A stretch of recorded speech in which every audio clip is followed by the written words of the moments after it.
지금 이 사건은 예수의 소문이 막 퍼지자 각지에서 수만 명이 몰려왔습니다. 그래서 서로 밟힐 정도가 됐다는 겁니다. 아마 이때 제자들은 상당히 아마 그 기분이 고조되어 있을 겁니다. 이야, 드디어 이제 주님이 예루살렘에 올라가신다 그러더니 이제 때가 됐구나. 뭔가 큰 일이 벌어지겠구나. 누가 오른쪽 왼쪽 앉을 것이냐 이런 생각으로 그냥 막 고무돼 있을 때 그때입니다. 예수께서 제자들에게 경고하시죠. 뭐라고 경고하시냐? 바리새인들의 누룩을 조심해라. 너희들도 바리새인들처럼 위선자가 되지 말거라. 이런 뜻이겠죠. 그 다음에 세상을 두려워하지도 말아라. 너희들이 지금 이렇게 사람 모인 거 가지고 껍죽거리고 뭔 대단한 꿈을 꾸는데 그게 아니다. 이제 너희들을 본격적으로 핍박할 것이다. 나를 죽이고 여세를 몰아서 너희들까지도 죽이려고 할 것인데 세상을 도무지 염려하지 말거라. 그리고 또 뭘 먹을까 마실까 도무지 염려하지 말라 말씀을 계속 이어서 한다고 보시면 되겠습니다.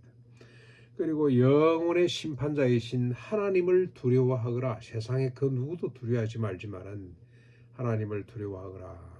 그리고 또 뭐라고 또 경고합니까? 탐심을 물리치고 보물을 하늘에 쌓아두라. 그리고 또 계속됩니다. 계속 35절부터 오늘 본문입니다. 허리에 띠를 띠고 등불을 켜서 서 있으라. 마치 주인이 호는 집에서 돌아와 한밤중에 문을 두드리면 곧 열어주려고 기다리는 사람과 같이 하라는 겁니다. 그러면 주인이 종들을 주인의 자리에 앉히고 수종들게 될 것이다. 그만큼 주인이 인정하고 사랑하게 될 것이라는 거죠. 자신의 자리로 끌어올려 줄 것이다. 그러므로 너희도 준비하고 있으라. 생각하지 않을 때에 인자가 오게 될 것이다. 제자들, 더 넓게는 성도들의 자세가 뭐냐? 주님께서 요구하시는 자세가 뭐냐? 종말 의식을 갖는 겁니다. 종말 신앙을 갖고 살아가라.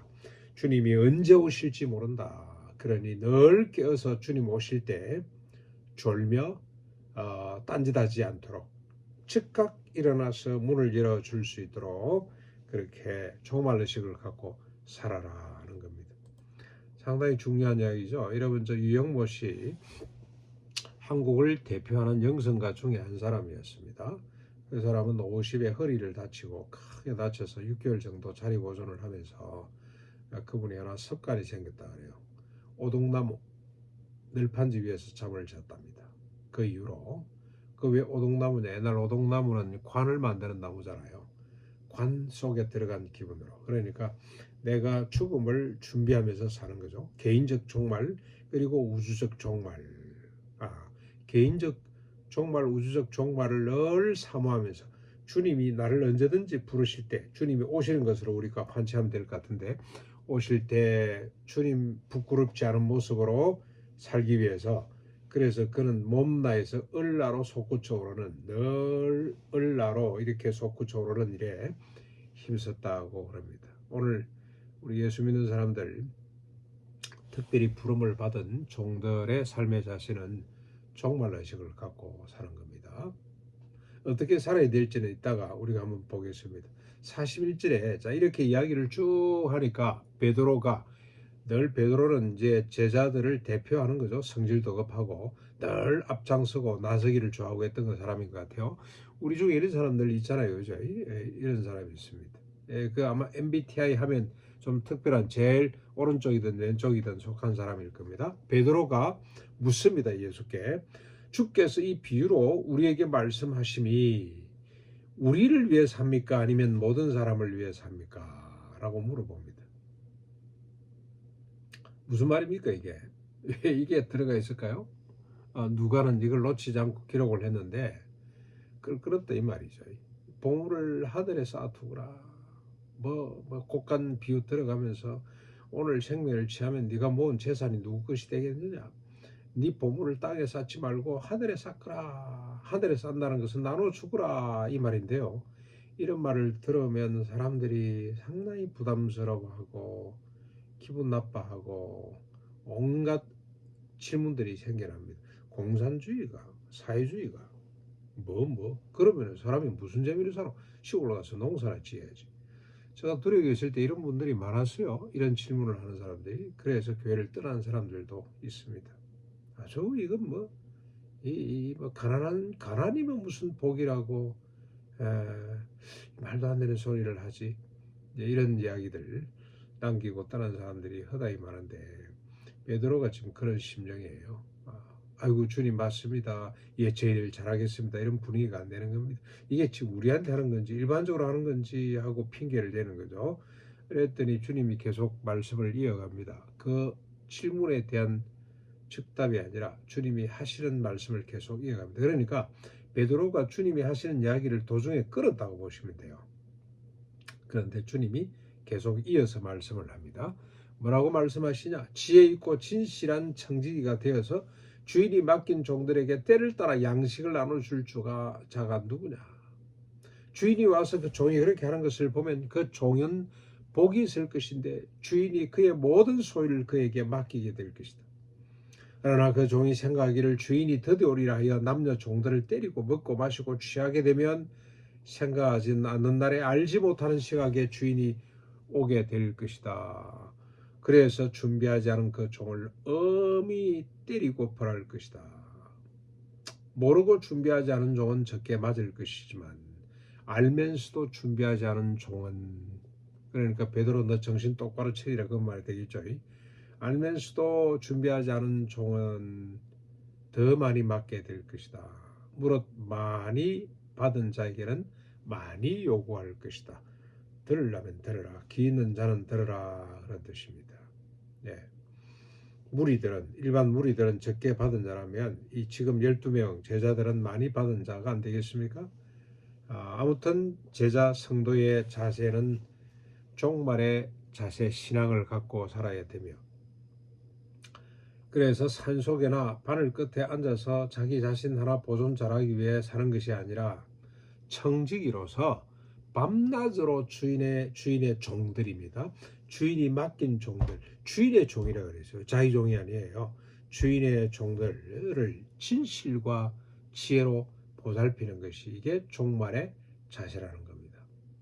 우리가 자칫 잘못하면 이런 이단들 중에 이런 것들이 있죠. 논밭 다 팔고 전부 다 팔고 아파트 팔고 산으로 모이라 주님 재림하신다. 종말을 기다리는 마음, 사모하는 마음은 너무너무 좋습니다만 현실과 너무나 동떨어진 자신의 사명이 뭔지를 잃어버리는, 목적 종말 의식은 좋습니다만 나그네 사상은 좋습니다만 사명감이 있어야 되는데, 사명, 여러분 저 아브라함과 이삭과 야곱 우리 믿음의 사람들의 특징은 뭡니까? 첫 번째는 나그네 사상이죠. 종말 사상입니다.